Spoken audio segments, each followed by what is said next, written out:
um prazer retomar esse conceito aqui do Código Penal da Vida Futura. Essa é a segunda parte desse estudo que a gente fez do Código Penal da Vida Futura, que é um item dentro do Céu e Inferno, trazido por Kardec.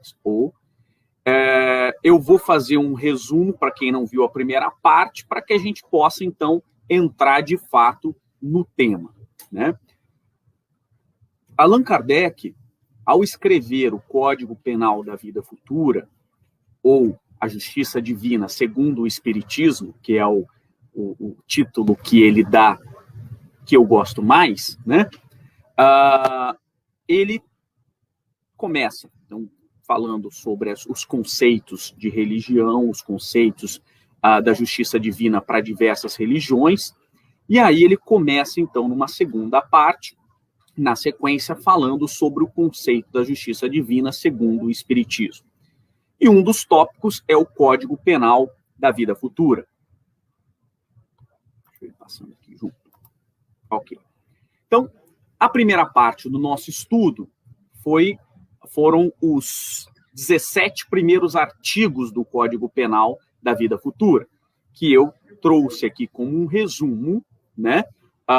Já explicamos isso na primeira parte, que fala sobre limitações da pena. Ele vai nos mostrar quais são as consequências da pena, quais são as origens das penas que nós sofremos. E é interessante que, ao tratar o Código Penal da Vida Futura, Kardec nos coloca da seguinte situação: o sofrimento, ele não é uma punição de Deus, mas ele é uma pena imposta por infrações cometidas no transcorrer das nossas existências. Só que essa pena que ele coloca, ela não é uma pena em decorrência de qualquer coisa que fazemos, ou aleatório, ou qualquer desvio que fazemos, não. Ele centraliza essas punições e nos dá limites sobre essas punições. Limites em relação ao tempo. Quanto tempo vamos pagar essa pena? Aonde vamos pagar essa pena? Como vamos pagar essa pena? Como que se dosa essa pena? Então, ele vai nos colocando. E por isso que ele é muito inteligente, Kardec é muito inteligente ao colocar essa nomenclatura de Código Penal da Vida Futura.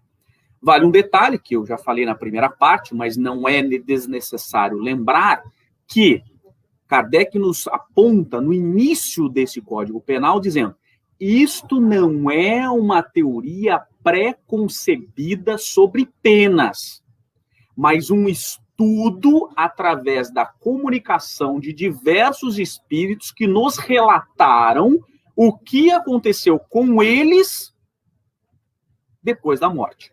E aí ele, a partir desse estudo de diversos espíritos, que, aliás, na segunda parte tem diversos relatos de espíritos que Kardec nos traz dentro do Céu e Inferno, que são relatos dos espíritos que sofreram, os espíritos felizes, os espíritos que estavam neutros, e aí ele vai colocando essas psicografias, vamos colocar dessa maneira, essas comunicações, em que ele coloca na segunda parte. E aquilo ali é só exemplificando, porque Kardec tomou muito mais manifestações do que aquela. Então, na primeira parte, ele nos traz que somos frutos das nossas escolhas, que não há salvacionismo, ninguém vai nos salvar a não ser nós mesmos, então não adianta esperarmos uma salvação, porque a salvação está dentro das nossas atitudes.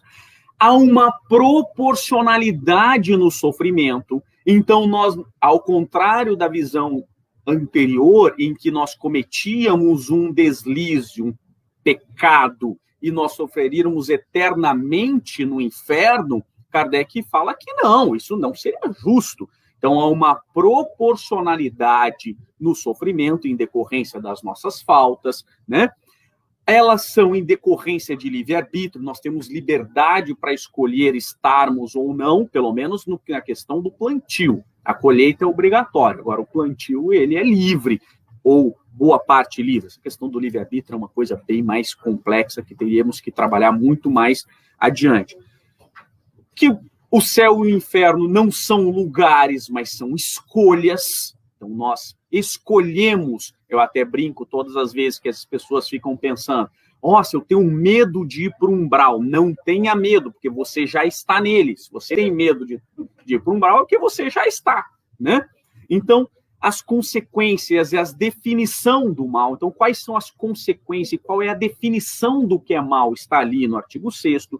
O porquê que sofremos, então, há uma delimitação pessoal da pena, porque até então se tinha uma interpretação em muitas escolas religiosas de que sofríamos em decorrência das atitudes de nossos pais, dos nossos avós, porque lá na Bíblia está dizendo, o neto pagará pelas faltas do avô. Então está lá escrito, e essa interpretação é equivocada. Então não, Kardec vem delimitar por que sofremos e como sofremos, em que razão sofremos, em que proporção sofremos, como nos mostra sobre o que eu chamei, né? Esses títulos não é o que o Kardec coloca, foi eu que, em decorrência do que lá está escrito, eu coloco.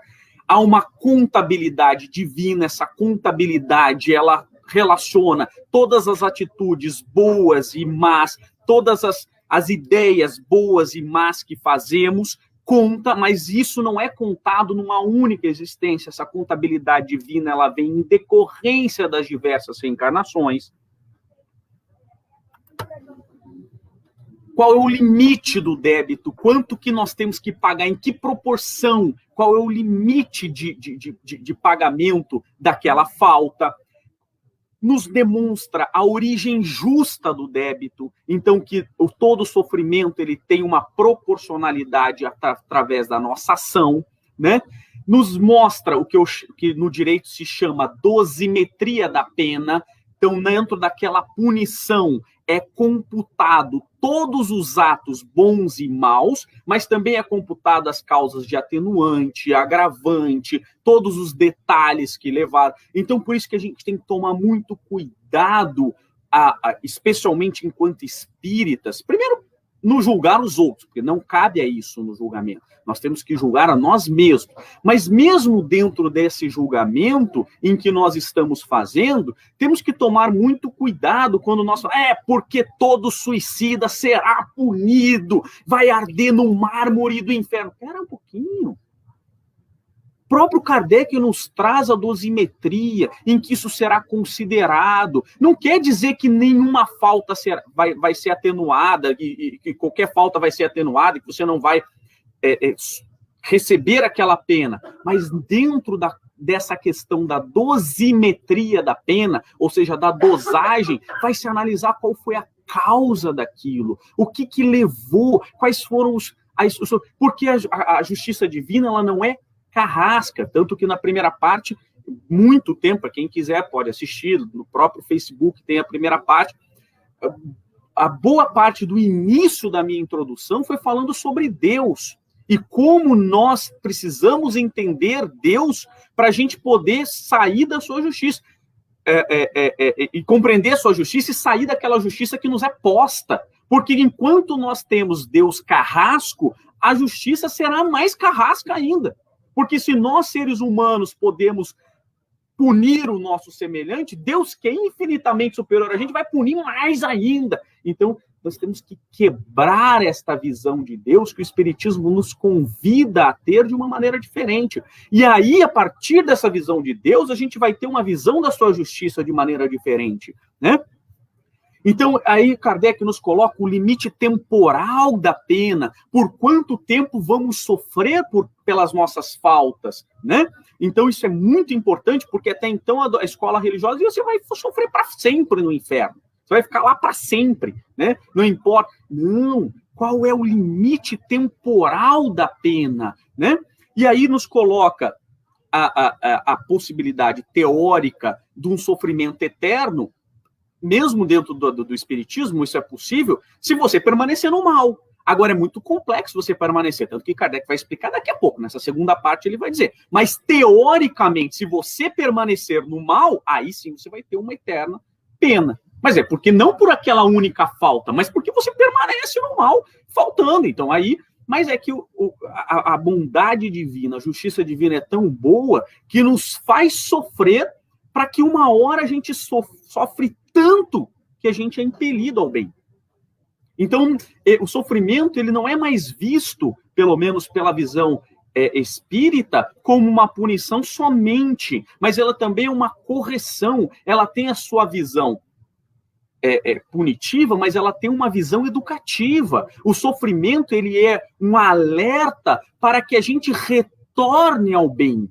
Esse é o grande ponto. Então, e aí a gente começa a visualizar. Agora, aquele que não vai retornar, teoricamente, ficaria sofrendo eternamente ou por muito tempo, né?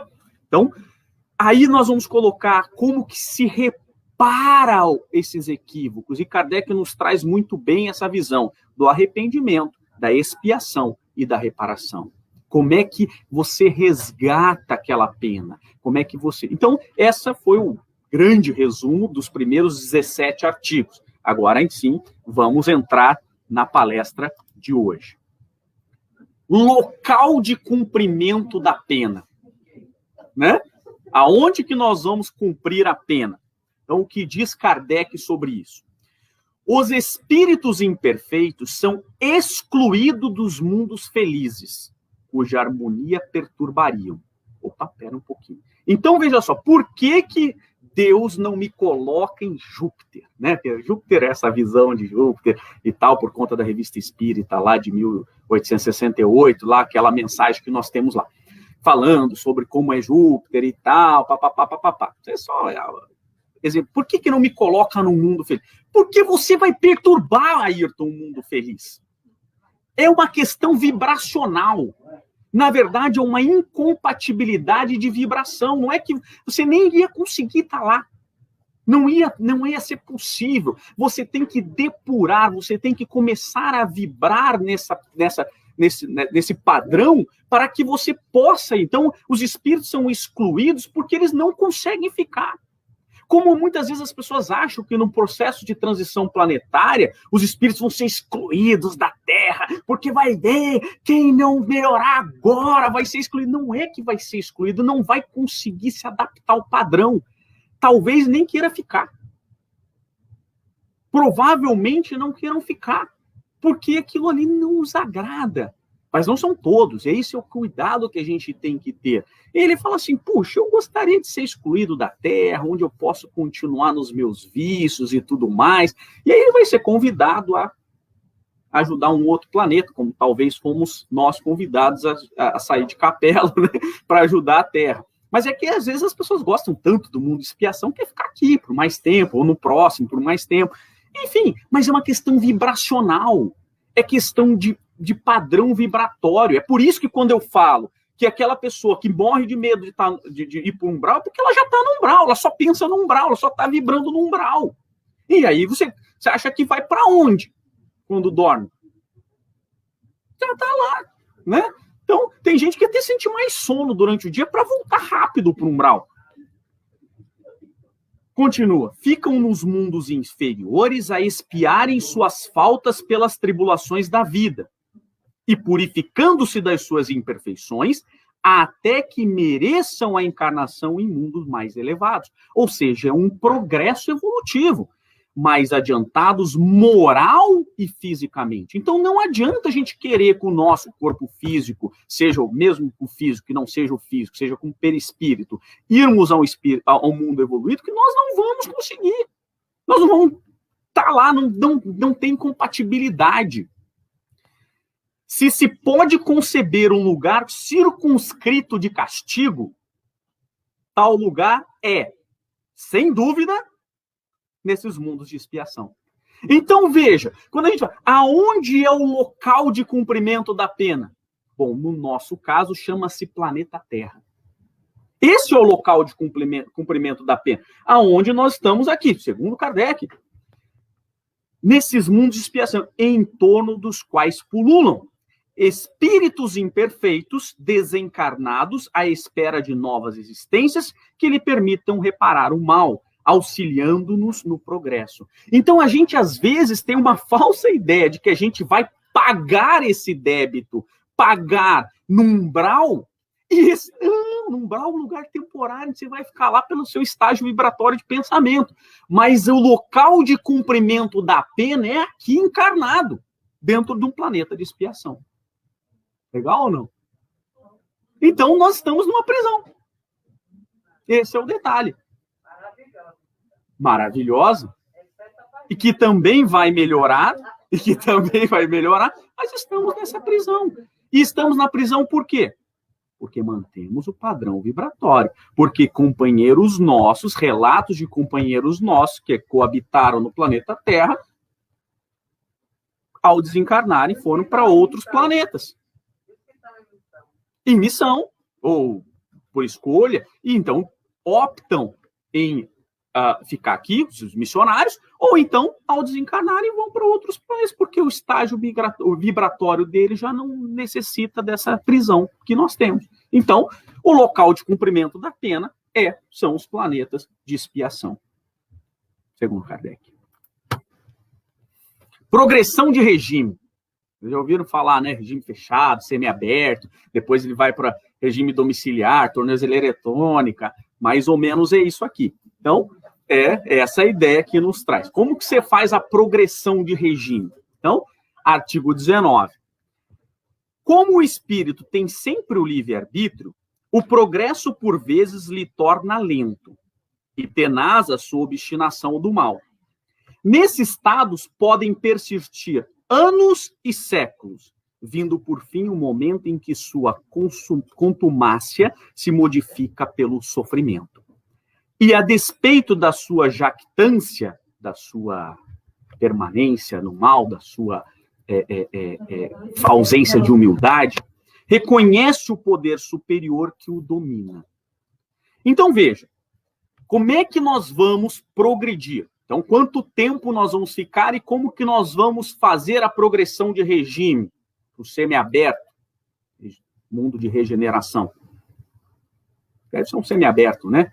Tem que você estar lá pagando alguma coisa e tal, você tem que dormir na prisão, aí volta, né? Trabalha durante o dia, mais ou menos isso. Como é que a gente vai fazer? Através do caminho evolutivo, e o caminho é o livre-arbítrio. Não existe outro que não pode escapar das consequências dos nossos erros do passado.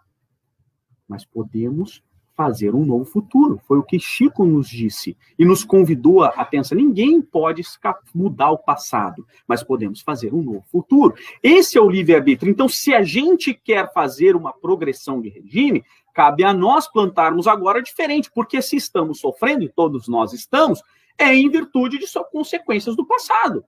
Não existe sofrimento, porque a gente passou 17 artigos falando sobre por que a gente sofre. Quais são as consequências desse sofrimento? Continua Kardec. Então, desde que se manifestam os primeiros vislumbres do arrependimento, Deus lhe faz entrever a esperança. Nem há espírito incapaz de nunca progredir, votado à eterna inferioridade, o que seria negação da lei do progresso, que providencialmente rege todas as criaturas. Aqui um detalhe muito importante, porque Kardec vem dizer assim, olha, lembra do demônio que a gente falou, que foi que Deus criou os anjos e os demônios, não é isso que a gente vê no Velho Testamento? Não, ele não criou. Porque seria uma coisa muito doida criar um demônio que vai sofrer para sempre, ele vai ser o mal para sempre. Quer dizer, que é isso?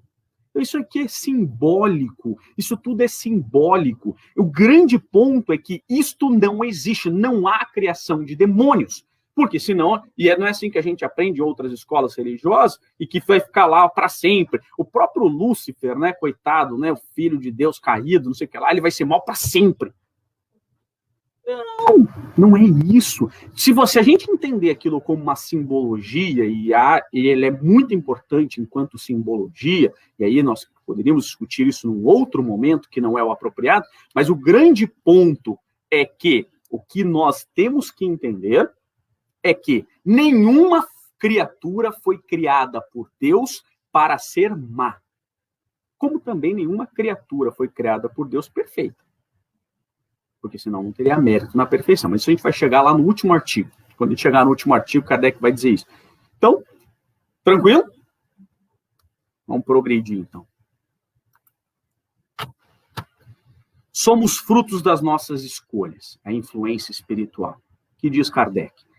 Quaisquer que sejam a inferioridade e perversidade dos espíritos, Deus jamais os abandona.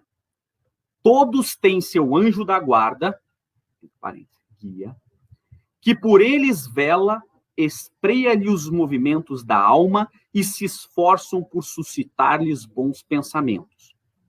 Desejos de progredir, de reparar em uma nova existência o mal que o praticaram. Contudo, essa interferência do guia faz-se quase sempre ocultamente e de modo a não haver pressão, pois que o espírito deve progredir por impulso da própria vontade, nunca por qualquer sujeição. Então, vejam, isso é um ponto muito importante da norma, que vem ratificar o fato de sermos responsáveis pela nossa evolução. Ninguém é responsável a não ser nós mesmos pela nossa evolução.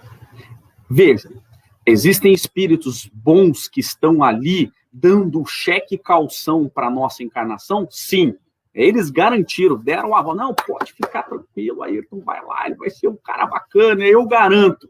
E aí a gente está lá, ele está lá tentando, ele, afinal de contas, ele que assinou em meu nome, né, deu o aval e tal, ele vai ser, né, cobrado eventualmente por alguma coisa que eu faça, né? Não exatamente nesse sentido, porque a responsabilidade é minha, mas ele vai estar ali tentando fazer com que a gente evolua, tentando fazer que a gente vá para o caminho correto, para o caminho adequado. Agora, ele, por mais força que ele tenha, em regra, ele não vai subjugar, porque a evolução, ela é individual e responsabilidade exclusiva individual. Podemos auxiliarmos uns aos outros, podemos ajudarmos, devemos, mas ninguém vai evoluir pelo outro. Ninguém. O bem e o mal são praticados em virtude do livre-arbítrio e, consequentemente, sem que o espírito seja fatalmente impelido para um ou outro sentido. Persistindo no mal, sofrerá as consequências por tanto tempo quanto durar a persistência. Do mesmo modo que, dando um passo para o bem, sente imediatamente os benefícios desse efeito. Aqui, Kardec coloca aquele outro ponto, que seria quando ele cogita, teoricamente, que a pessoa poderia sofrer eternamente, né? Aquele que permanece no mal, vamos dizer que na teoria ele permaneça no mal, eternamente, ele eternamente sofreria. Agora, a bondade divina, e aqui é uma observação de Kardec no próprio dispositivo, embora todo ele seja observação de Kardec, Kardec faz uma observação dentro da observação. E ele coloca que a lei de progresso é uma das 10 leis fundamentais divinas. E ela tem que ser respeitada. Então, ainda que sejamos, queiramos estar no mal, ainda que queiramos permanecer no mal, existirá uma força maior chamada lei de progresso que vai impelir que, de alguma maneira, a gente seja tocado pelo bem. Porque a nossa essência divina, como a Marisa disse ainda no estudo de manhã, é para o bem.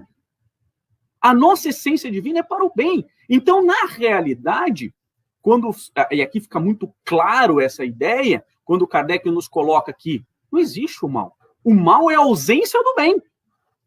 Então, quando nós estamos na ausência do bem, é que vai se praticando. Parece uma frase meio jogada ao léu, quando você interpreta somente ela, mas não é. A frase ela tem de uma profundidade muito grande quando a gente coloca em perspectiva o caminho evolutivo e a lei de progresso. Então, nunca vai existir o mal nunca vai vencer porque ele não existe. Nós estamos, naquele momento, não praticando o bem, e é por isso, então, que é o mal, mas ele em si não existe. Interessante, né? Eu trouxe uma frase do Marco Aurélio, eu sou um admirador do Marco Aurélio. Você tem poder sobre sua mente, mesmo quando não tem sobre os fatos externos. Compreenda essa lição e você encontrará toda a força de que precisa. Marco Aurélio era imperador, filósofo, né? Tem as meditações de Marco Aurélio que vale a pena ler. Espetacular, né?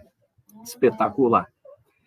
E aqui tem uma coisa interessante, eu trouxe esse outro anjo e demônio, né, para a gente ver essas influências que estão na nossa vida, essa é uma metáfora, né? Que ele diz assim, estude, faça os deveres. E aí do outro lado, entre no Facebook. Né? Então você tem ali os dois. Mas olha que legal como isso não é uma regra absoluta. Você que está nos assistindo online. Aqui você está estudando e entrando no Facebook. Então veja como a regra, esse demônio é metafórico, porque você pode utilizar o demônio de entrar no Facebook para estudar. Ou seja, então fica um negócio doido, porque a vida não é essa dualidade. Essa dualidade ela nos é posta para que a gente possa compreender o certo e o errado, mas depois a gente começa a expandir essa dualidade e vai ver que é muito mais profundo do que isso. Artigo 21. Responsabilidade plena sobre nossos atos. A responsabilidade das faltas é toda pessoal. Ninguém sofre por erros alheios, salvo se a eles deu origem. Eu gosto do direito por causa disso, né? Sempre tem uma regra e uma exceção, não é? Você fala assim, isto aqui é regra, isto aqui é desse jeito. Exceto, né? E sempre é assim, porque a vida não é essa dualidade.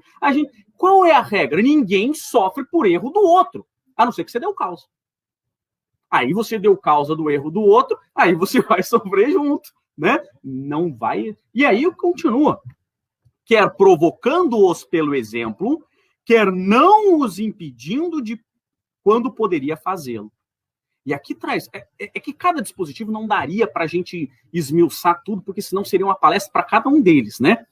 Mas se a gente for pensar, isso aqui é tão profundo, é de uma profundidade tão grande, primeiro porque ele nos traz sobre a responsabilidade. Até onde eu sou responsável?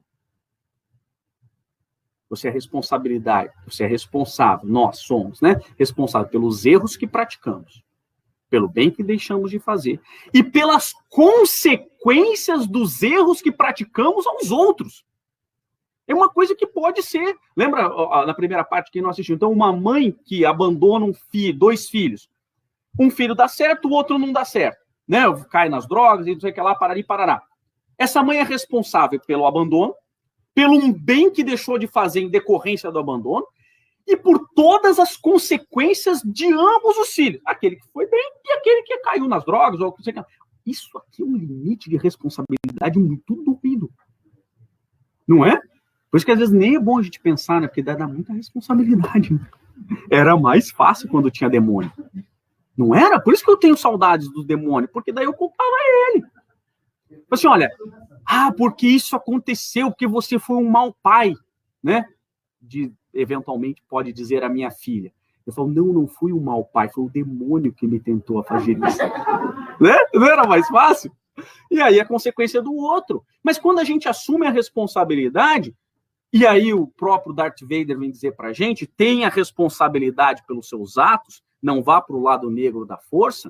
Eu estou fazendo isso porque daqui a pouco é dia 4 de maio, né? 4 de maio é o dia do Star Wars. Então, May 4th, stay with you. Então, o mestre Yoda vem dizer pra gente, grande poder, grande responsabilidade traz. Uau! Não é isso? Isso aqui é de uma profundidade gigante. E é o que Kardec colocou. Exatamente. E aí Kardec continua. Assim, o suicida é sempre punido. Mas aquele que por maldade impele o outro a cometê-lo, esse sofre ainda a maior pena.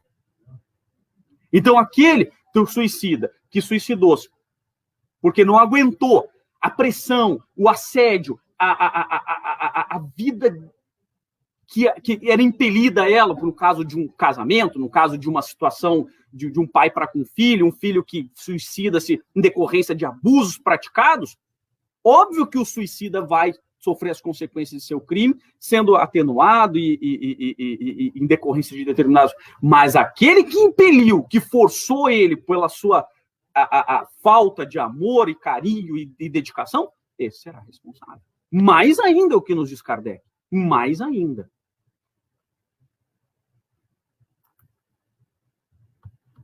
Artigo 22. O céu e o inferno não são lugares, mas escolhas. Né? Desculpa. Eu coloquei aqui para vocês está uma coisa e para mim eu já tinha corrigido, é que o Walter acabou colocando o slide que eu não tinha corrigido. Esse daqui chama penas comuns, desprendimento da matéria. Tá?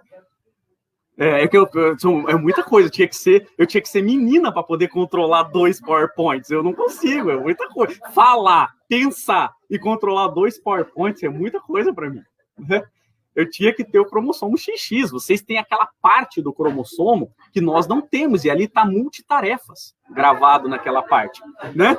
Ali não tem, não consigo. É uma coisa assim, mascar chicletes e bater palma é uma coisa muito difícil para o cromossomo XY. Tá?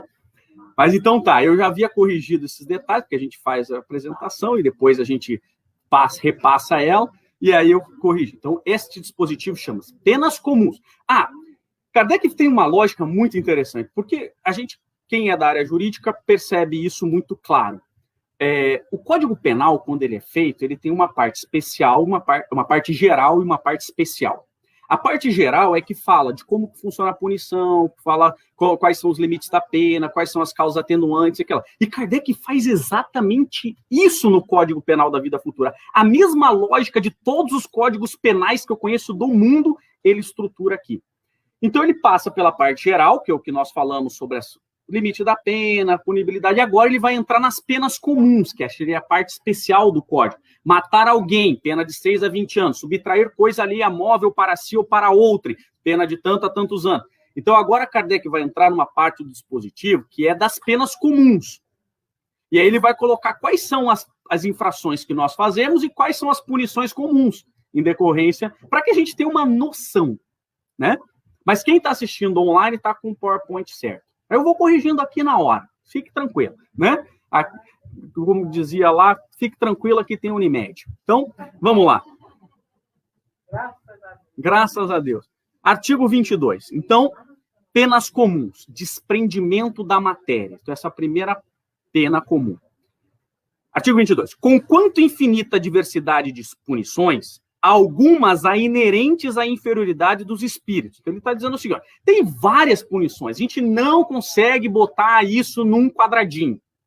Não é a lógica matemática, e aí ele fala assim, ele quer dizer assim, o direito não é uma fórmula matemática.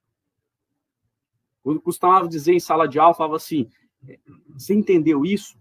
Alguma dúvida? Alguma certeza? O direito é feito de incertezas, essa é a grande emoção. Essa é a grande... Então, a grande emoção do direito está nas incertezas. Né? E a mesma coisa acontece aqui. Isso aqui é uma incerteza. A gente não sabe. O cara cometeu um homicídio, pena de tanto a tanto. Não é assim que a banda toca na justiça divina. Tá? Agora, então há uma infinidade de punições. Aí Kardec falou assim, eu vou facilitar a sua vida e vou colocar algumas punições só para você saber. Tá? Então, é isso que ele está dizendo. E cujas consequências, salvo por menores, são pouco mais ou menos idênticas. Então, ele mais ou menos, quem faz isso em ato aqui vai receber essa punição, beleza? Só para você saber o que vai acontecer com você. A punição mais imediata, sobretudo os que se acham ligados à vida material, em detrimento do progresso espiritual, então, qual é o crime? Fazendo a analogia. Qual o crime que nós estamos cometendo? Dar importância à matéria em detrimento do espírito. Vocês preferem linguagem bíblica? Aquele que acumula tesouros na terra. Ok? Então a gente pode colocar em qualquer linguagem, né? Acumulais tesouros nos céus. Não é isso que Jesus falou? É o que ele está dizendo aqui. Então, aquele que comete o crime, o delito de esficar a vida material em detrimento do progresso espiritual, faz sentir-se pena, faz sentir-se pela lentidão do desprendimento da alma, nas angústias que acompanham a morte e o despertar na outra vida, na consequente perturbação que pode dilatar-se por meses e anos. Então, a punição daquele que fica dando valor mais à matéria, e aqui não está se dizendo que nós não temos que dar valor à matéria, em tempo algum. Nós vivemos na matéria e temos que estar na matéria. Afinal de contas, daqui a pouco vocês vão sentir fome, e vão dizer que eu quero trazer a palestra. Né? Não, é por uma questão da matéria, vocês estão com fome. Né? Não é uma questão minha. Né?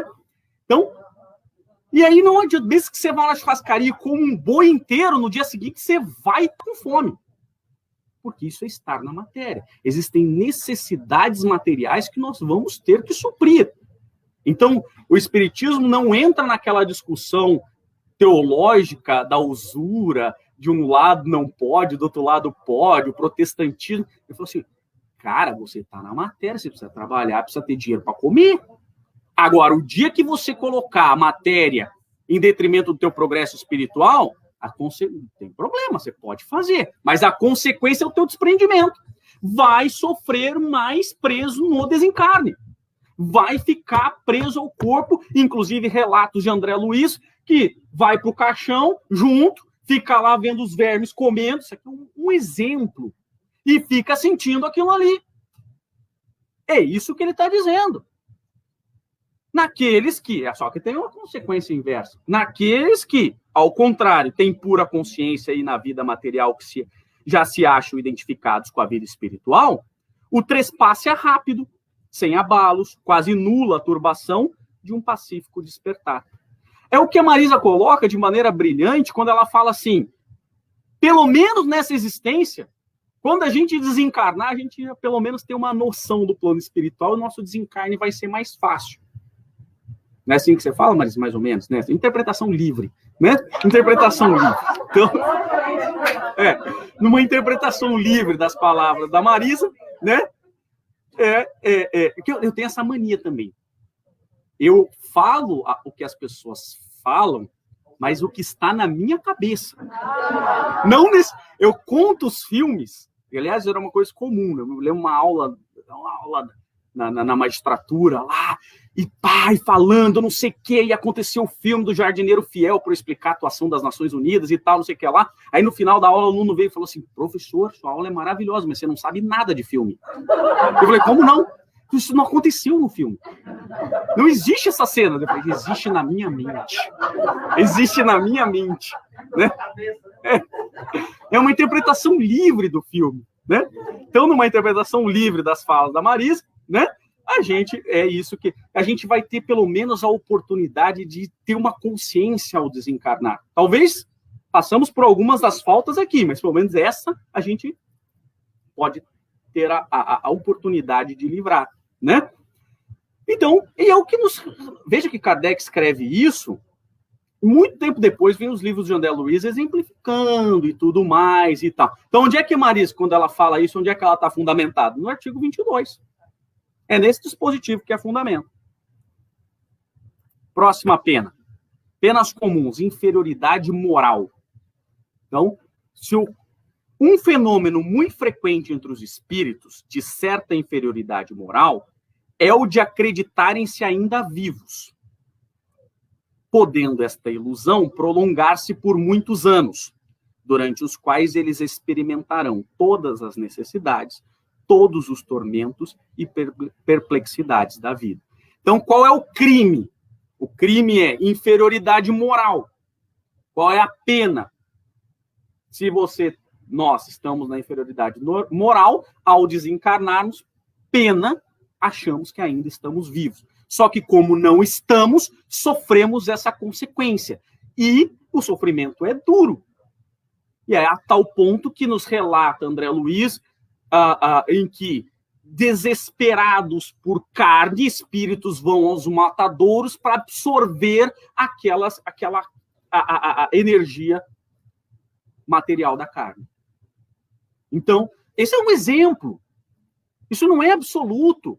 Não quer dizer que você não tem que comer carne. Aliás, eu sou um dos mais carnívoros aqui, talvez, presentes, né? Então, não cheguei nesse estágio evolutivo. Aliás, eu acho que cheguei, porque eu estou no topo da cadeia alimentar. Eu como para provar que a vaquinha é inferior a mim, né? É só para tentar ali, né? Mas o fato é que o caminho evolutivo, eu acredito nisso, o caminho evolutivo é não comermos mais nossos irmãos. Aliás, eu não acredito nisso. Quem falou isso foi Emmanuel. Aliás, quem falou isso foi Emmanuel. Então, o Emmanuel nos conta que o caminho evolutivo é não comermos mais carne, não matarmos os nossos irmãos que ainda estão também no seu processo evolutivo. Eu ainda não estou nele. Ainda bem, estou experimentando a matéria, né? Então, tem um atenuante da matéria, né? Pelo menos é o que eu vou alegar lá. Se vai colar ou se não vai, aí é outros 500. Aliás, como o Ronaldo falou que Jesus era um psicólogo, e daí a Carol falou que ele era médico, eu quero dizer que vocês estão equivocados. Ele é advogado dos humildes. Não é isso que está escrito? Está escrito na Bíblia. Então, é o que está escrito, não foi eu que escrevi. Mas também está escrito que ele é médico, porque ele é tudo. O conhecimento é tão pleno que essa pecuinha dando aquilo que a gente sabe é tão pequeno. Ele é um mestre, ele sabe tudo. Ele era perfeito e puro há 4,5 bilhões de anos. Eu nem consigo entender o que é 4,5 bilhões de anos. Não estou falando da perfeição, não consigo entender o tempo. É muito doido, 4,5 bilhões de anos. E ele já era o espírito puro, como nos ensina Emmanuel em A Caminho da Luz. Então, sofremos e vamos sofrer se permanecermos na matéria. Próximo artigo. Penas comuns, o criminoso. Então, aquele que comete. Para o criminoso, então, pena, o crime, ser criminoso. A presença incessante das vítimas e as circunstâncias do crime é um suplício cruel. Então, se somos criminosos, a nossa punição comum é, no desenlace, depois do desencarne, ficamos por determinado tempo passando aquilo na nossa mente, as vítimas que não necessariamente estão ali, às vezes é só uma coisa mental e o crime, porque começamos a sofrer com aquela falta. Então, essa é a punição. Crime, ignorância e culpa. Espíritos amergulhados em densa treva, outros se encontram em absoluto insulamento no espaço, atormentados pela ignorância da própria posição, como da sorte que os aguarda. Os mais culpados padecem torturas muito mais pungentes por não lhes entreverem um termo. Alguns são privados de serem queridos, e todos, geralmente, passam com intensa e relativa pelos males, pelas dores e privações que outrem ocasionaram. Esta situação perdura até o arrependimento e o desejo de reparação, que lhes traga calma para entrever a possibilidade de, por eles mesmos, pôr um termo à situação. Então, se somos ignorantes e estamos culpados dos nossos erros, esse é o crime, a punição é que vivemos lá, ou no plano espiritual, atormentados por essas faltas, atormentados desta maneira, até que tomemos conhecimento daquilo e nos arrependamos. Que é o grande lição, o sofrimento, ele não serve para punir, ele serve como uma medida educativa para identificarmos o erro que fazemos ao próximo. E como é que a gente identifica o erro passando? Passando pelo problema que a gente causou. Ao passarmos por aquele problema, ao deixarmos, olha que fantástico, ao deixarmos a situação de algozes e passarmos a situação de vítima, conseguimos calçar as sandálias do próximo que prejudicamos e conseguimos identificar os calos que fizeram doer naquela sandália, que nós imputamos ao próximo. E aqueles que estão na ignorância e na culpa ficam sendo atormentados por isso até que se arrependam. Por que eu sou... E aí é espetacular o André Luiz, quando ele traz no Nosso Lar, o primeiro livro, que não necessariamente cronologicamente é aquilo, mas é um livro de uma profundidade fantástica e que nos demonstra tudo isso. O livro Nosso Lar é uma história profunda que nos conta todo o Código Penal da vida futura. Cada detalhe ali escrito de maneira literária por André Luiz é um artigo aqui estabelecido. Em cada situação que se passa com aquele espírito que se autodenomina André Luiz, né? Ele narra o que acontece nesses dispositivos. Então, enquanto ele estava na ignorância, enquanto ele estava sofrendo, e aí ele, por que eu estou sofrendo? E aquele desespero, e aquele sentimento de culpa. E quando que para? E isso é o grande ponto, porque a gente também pode, no nosso desencarne, passar por isso. Então a gente vai saber, a gente está tendo a oportunidade pelo Espiritismo de saber o que acontece, mas uma grande oportunidade é de fazer estancar isso. E Kardec nos diz, você vai sofrer até o dia que você se arrepender. E aí o dia que você se arrepender, fala assim, eu não quero mais sofrer, me dá uma luz, faz uma oração e pede para reparar esse erro.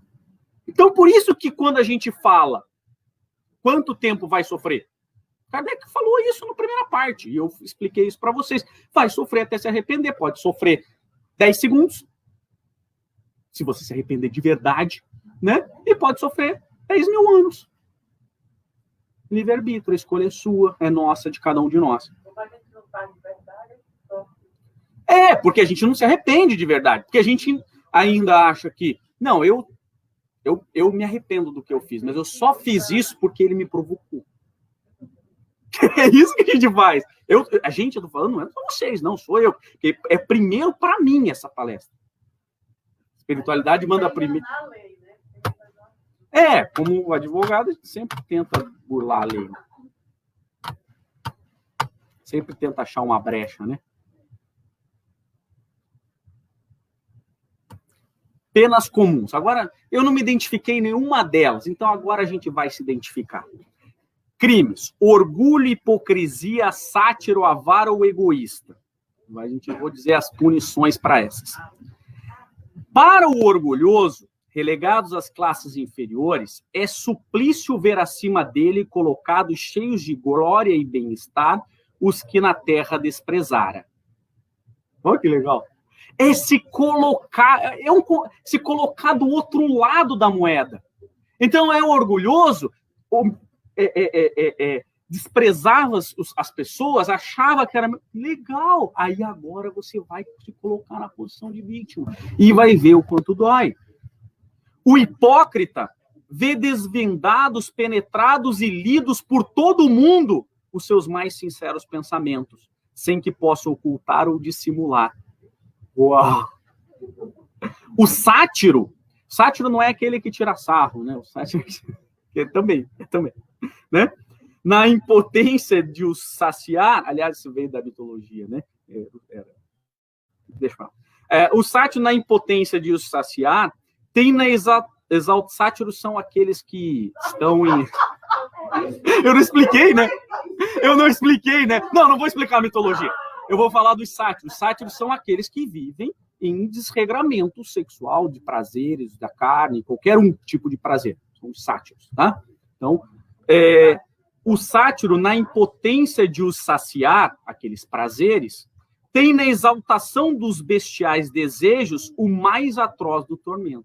Então, como ele não pode saciar aquele desejo em que ele impelia ser sátiro, ele fica vendo passar aquilo ali, aquela vontade de comer carne, pode ser a carne, de ir lá no açougue. Você acha que aquele ser humano que vai lá, que foi de uma mutação no perispírito para virar um boco para sugar, cara, você acha que ele é saciado igual fazer um churrasco? Não é. Não é. Não, isso é a leitura de André Luiz, ele vai contando isso. Então veja que não é, e não vai, e daí ele fica lá tentando e cada vez mais, e ele fica naquela necessidade. Por quê? Porque ele era ligado àquele prazer irrestritamente, né? Vê o avaro o esbanjamento inevitável do seu tesouro, enquanto, né? É a coisa mais comum. Porque eu morri e agora está todo mundo dilapidando o meu patrimônio, coisa que eu passei a vida juntando. E levou o quê? Porque você juntou tesouros da terra, mas era para juntar o tesouro do céu. Você só esqueceu o lado. E aí você vê. Então, enquanto o egoísta, desamparado de todos, sofre as consequências de sua atitude terrena, nem a sede, nem a fome lhe serão mitigadas. Nem amigas mãos lhe estenderão as suas mãos súplices. E pois que em vida só se cuidara, ninguém dele se compadecerá na morte. Então o egoísta vai ficar lá sofrendo com todas as vicissitudes, não vai ter uma alma. o que não é verdade. Ele apenas não vai conseguir ver essa... E claro que Kardec está escrevendo aqui relatos dentro do conhecimento que ele tinha. Depois a gente foi evoluindo dentro do conhecimento, não desdizendo o que Kardec, é complementando, atualizando, deixando mais fina aquela leitura. Porque provavelmente Kardec não pôde publicar tudo o que ele queria. Eu acho que ele sabia muito mais, mas ele não pôde publicar, porque isso já era uma revolução aquilo que ele trouxe, né?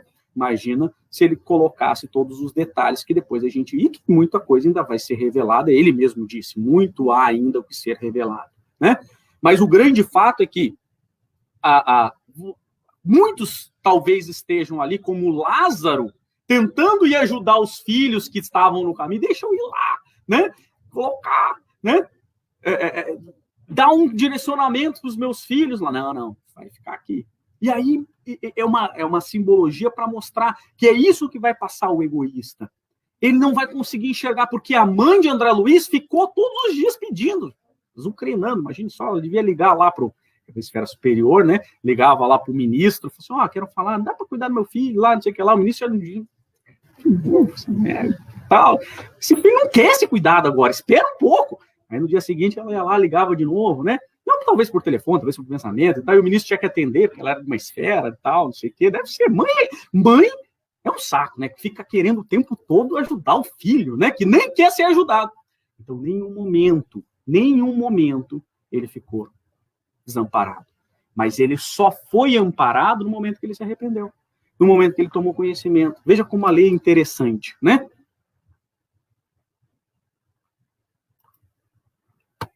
A salvação. Estou aqui para falar para vocês sobre a salvação. Legal, né? Eu sou o caminho, a verdade e a vida, o nome desse artigo. Não eu, né? Artigo 27. O único meio de evitar ou atenuar as consequências futuras de uma falta está no de repará-lo, desfazendo-a no presente.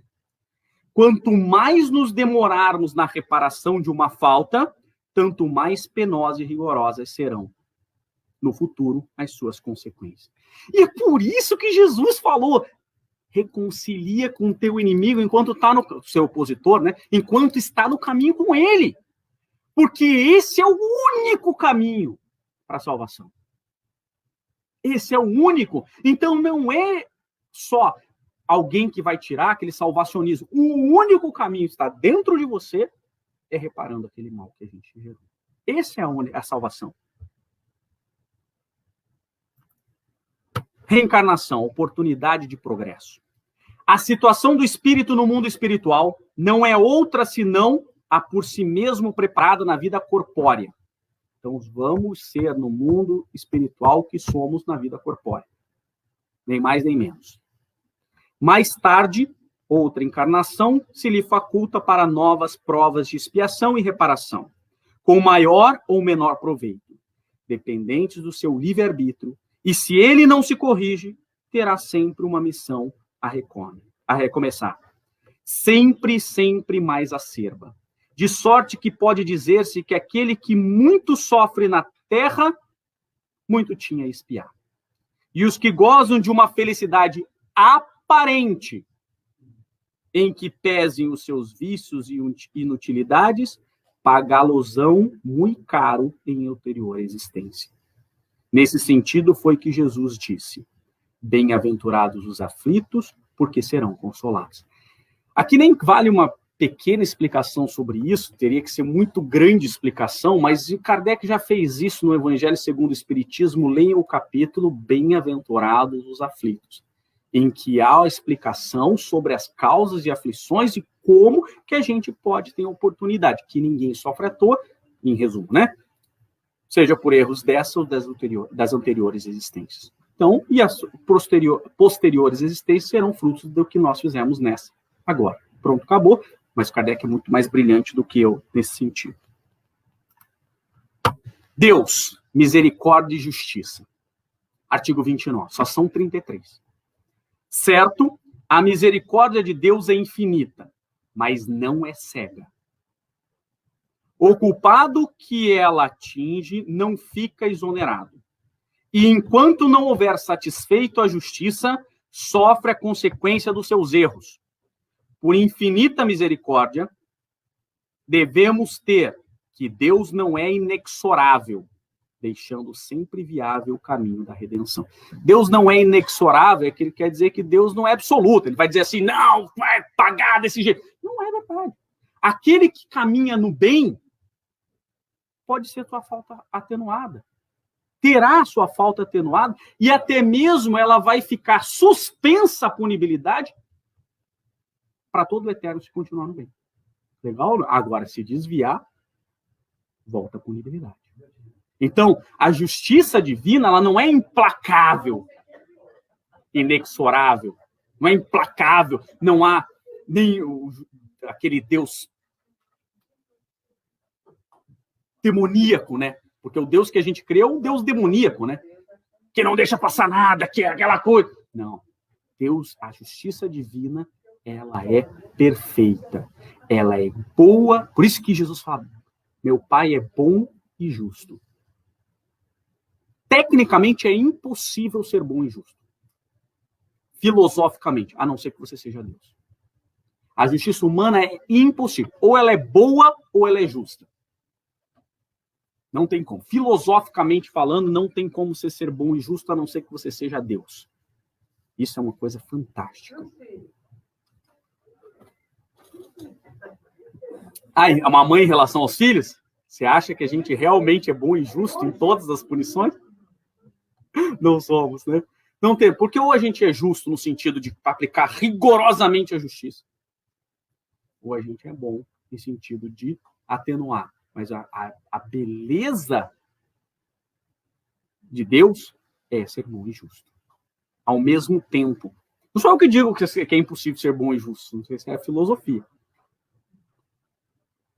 Eu gosto dessa expressão porque muitas vezes se fala que a justiça é cega, né? Já viram essa expressão? Tem a deusa Têmis, ela tem uma venda nos olhos. Isso significa que ela não protege qualquer uma das partes, teoricamente falando, né? Mas a Rui Barbosa, que é um dos caras baiano, né? Um dos grandes gênios do direito, ele colocou a justiça cega para um dos lados já não é justiça. Cumpre que enxergue por igual a direita e a esquerda. Então a justiça divina talvez seja muito mais próximo do que Rui Barbosa coloca. Por isso que ele era do Bahia de Todos os Santos, né? Então ele estava lá exatamente. É justa. E ela não é cega aos problemas das duas partes. É isso que ele quer dizer. Ela está consciente das falhas, das atenuantes de ambos os lados, para poder aplicar de uma maneira mais equânime. Por isso que Deus consegue ser bom. Só ele, né? Só ele. Continua. Artigo 30. Parar de sofrer é uma escolha. Subordinadas ao arrependimento e reparação dependentes da vontade humana, as penas por temporárias constituem concomitante castigos e remédios auxiliares à cura do mal. Os espíritos em prova não são, pois, quais galés, lembra das galés romanas? Punições, né?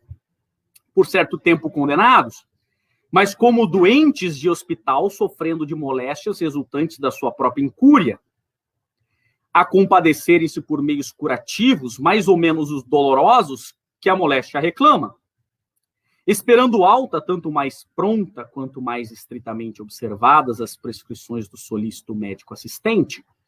Se os doentes, pelo próprio descuido de si mesmo, prolongam a enfermidade, o médico nada tem a ver com isso. Então, mais uma vez, Kardec vem dizer o quê? Parar de sofrer é uma escolha.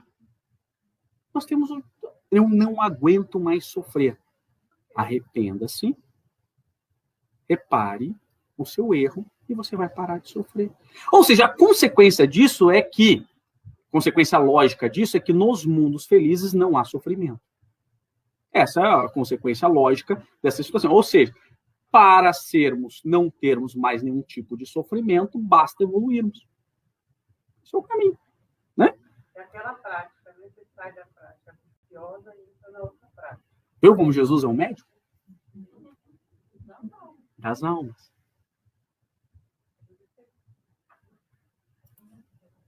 Reencarnação, o caminho para o bem e a felicidade. Então, como é que a gente vai, então, de fato? Qual é a prática? O Kardec vai nos... Agora, você falou, se arrependeu e tal, não sei o que lá. Como é que na prática? Vamos botar isso no dia a dia. Como é que eu vou fazer? As penas que o espírito experimenta na vida espiritual ajuntam-se às da vida corpórea, que são consequentes às imperfeições do homem e às suas paixões, ao mau uso de suas faculdades e à expiação presentes e às faltas passadas.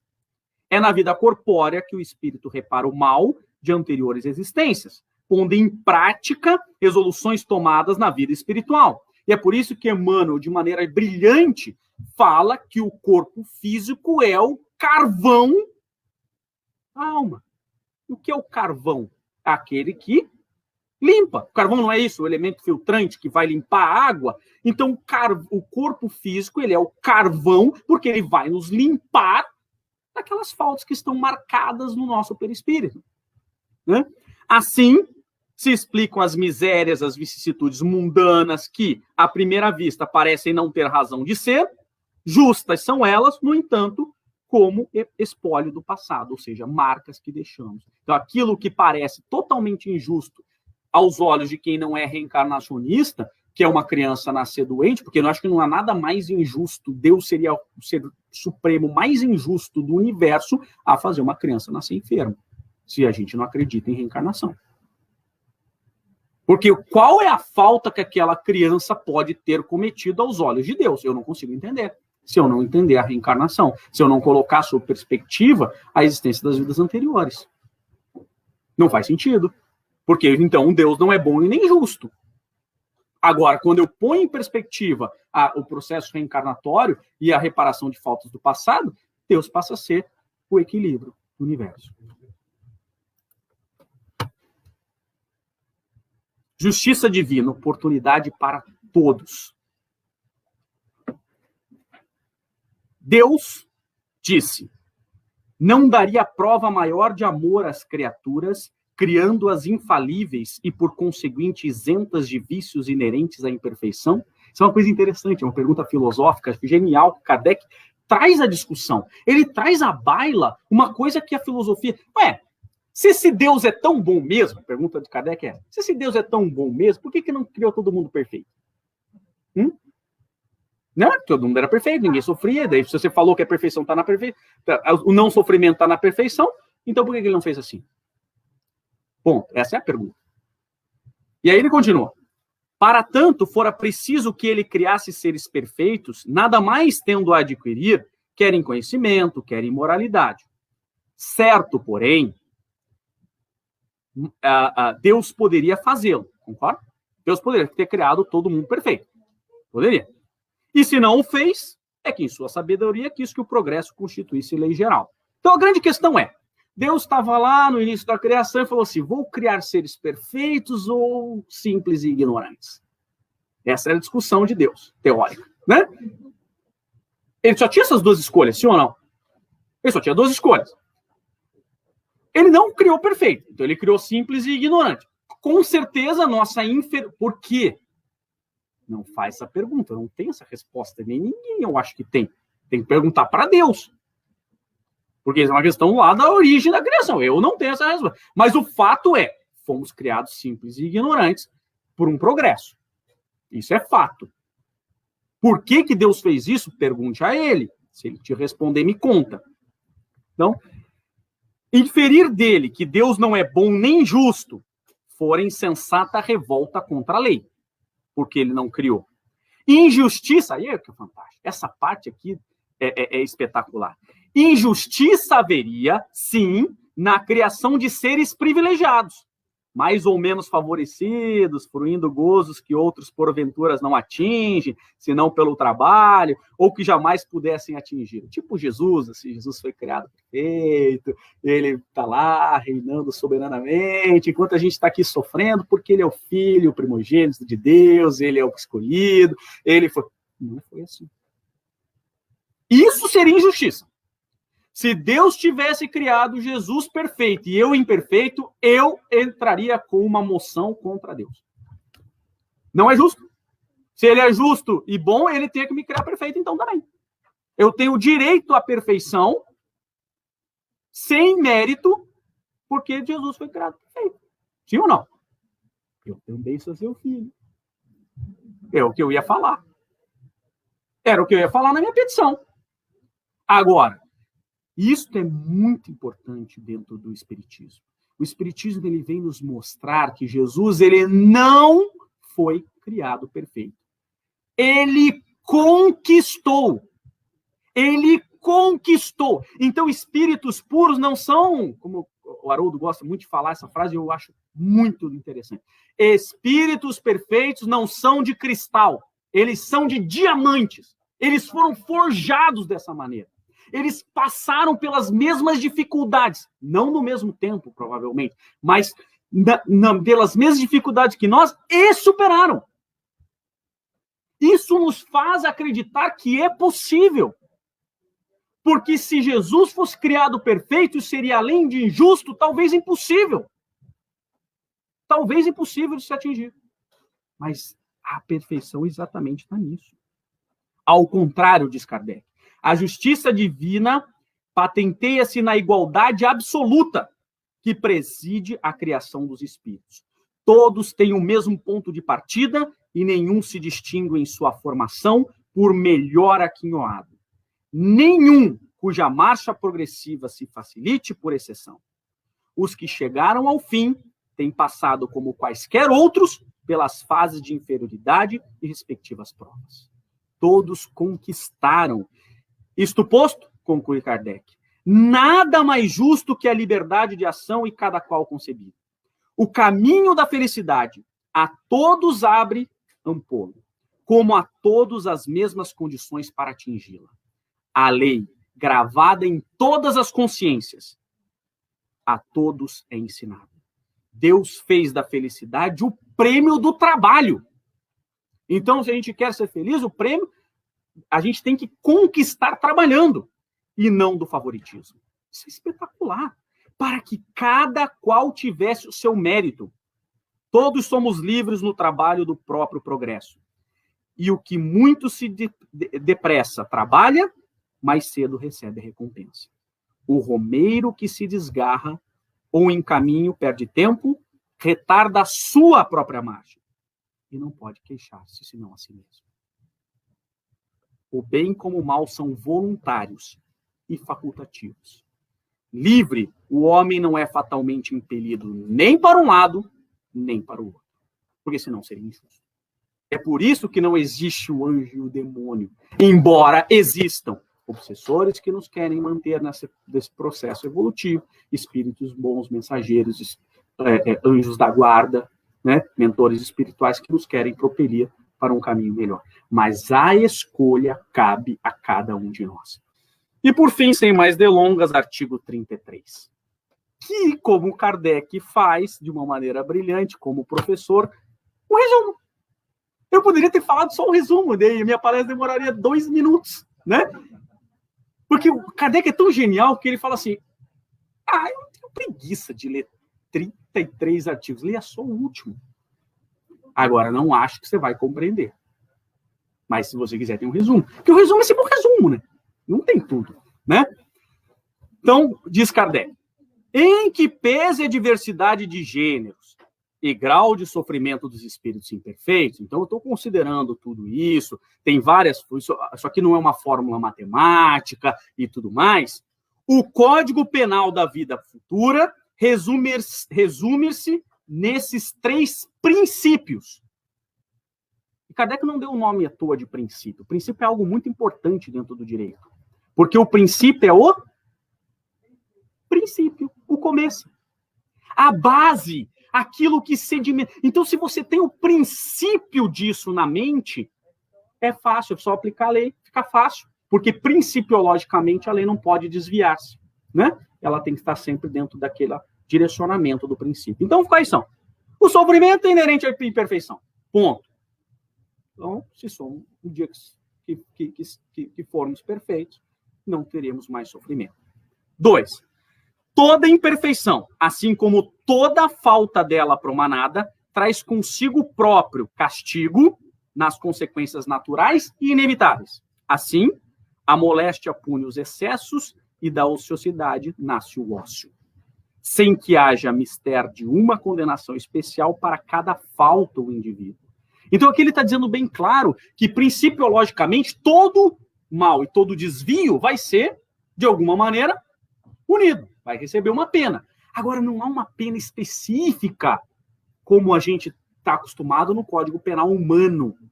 Essa pena, ela é de acordo com a consequência. Existem vários fatores a serem ponderados, mas o princípio é que nenhuma falta será excusada. Todos terão que pagar. Agora, é o que Jesus falou, né? A consequência, a punição, né? É o que Jesus falou. O que ele falou? Nenhuma de minhas ovelhas se desgarrará, se perderá. Mas o que mais que ele falou também? Ninguém vai chegar no reino dos céus até que pague o último centil. Ele falou isso, até o último centil. É punição, ou da maneira que queira colocar, eu estou colocando só na linguagem de Kardec, porque ele... mas a gente não está aqui para aliviar, não.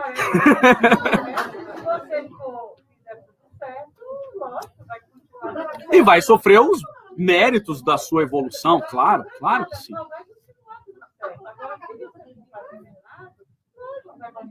E sofrimento. Vai continuar.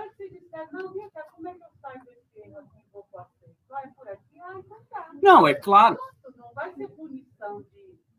Não, mas é por isso que ele é o resumo da punição conforme a gente viu nos últimos 32 artigos. Mas é por isso que a genialidade de Kardec. A cadeia é aqui. A punição é por tempo determinado. Há uma dosimetria dessa pena. Por isso que ele vem construindo essa punição. Não é a punição conforme a gente está naquela antiga leitura religiosa. É a punição. Por isso que é o resumo. É a punição conforme essa leitura. É essa leitura dos outros 32 artigos. Então, com delimitação, com justiça, com misericórdia, com... Não, porque senão a gente fica... Por isso que muitas pessoas, ao lerem os Kardec, e aí a Marisa observa uma coisa muito importante, o pessoal que está no tele às vezes não está acompanhando a discussão aqui, mas só para a gente fazer essa retrospectiva. Quando a gente está... Por isso que muitas pessoas vão interpretarem Kardec de maneira equivocada. Tá vendo? Kardec fala em castigo. Não, mas ele fala em castigo em que conceito? É por isso que a interpretação literal da norma, ela existe, ela é uma das formas de interpretação da norma, mas ela é a mais pobre das interpretações. Ela é a mais pobre das interpretações porque qualquer pessoa que sabe ler e escrever interpreta literalmente um dispositivo. Agora, a interpretação teleológica da norma, a interpretação em que considera todos os dispositivos ao mesmo tempo, lembra que eu brinquei até na aula passada, eu falei assim, o advogado é o ser mais doido que existe, que você fica 1 hora perguntando um negócio para ele te responde, depende. Porque ele fica pensando em tudo, ele fica pensando, nossa cabeça fica... Eu, por exemplo, quando vão me perguntar um negócio, a minha cabeça vai rodando assim, fervendo e tu passa todos os dispositivos ao mesmo tempo. Mas uma coisa importante, que a pessoa, por isso que a leitura fica muito pobre. Exato. Tem que lembrar que o juiz é Deus. Exato. Ele é justo e bom, e aí tem que viver esse princípio. E é por isso que Kardec vai construindo esse raciocínio. E essa é a genialidade de Kardec. A Marisa observa que a gente não pode ler só o resumo sem ter a construção toda da linha de raciocínio. Senão a gente vai pensar em castigo do Deus severo. E a gente tem que pensar em castigo, nessa linguagem de Kardec, do Deus bom e justo, do Deus misericordioso. E essa é a interpretação que a gente tem que ter. 3. Podendo todo homem libertar-se das imperfeições por efeito da vontade, pode igualmente anular os males consecutivos e assegurar a futura felicidade. Então, veja, a gente é responsável. A gente é responsável pela nossa evolução. Só isso. E aí conclui Kardec, e aí sim, na última frase, ele diz assim, parafraseando Jesus Cristo, a conclusão é: a cada um segundo suas obras, no céu como na terra. Tal é a lei da justiça divina. Claro, Jesus só coloca cada um segundo suas obras. Kardec complementa, tanto no céu como na terra. Tal é a justiça divina. Então, a justiça divina que o Espiritismo vem nos convidar é a justiça pautada no amor, a justiça pautada no resgate das falhas do passado e, sobretudo, a justiça pautada na justiça divina e não na justiça humana. Bom dia para vocês.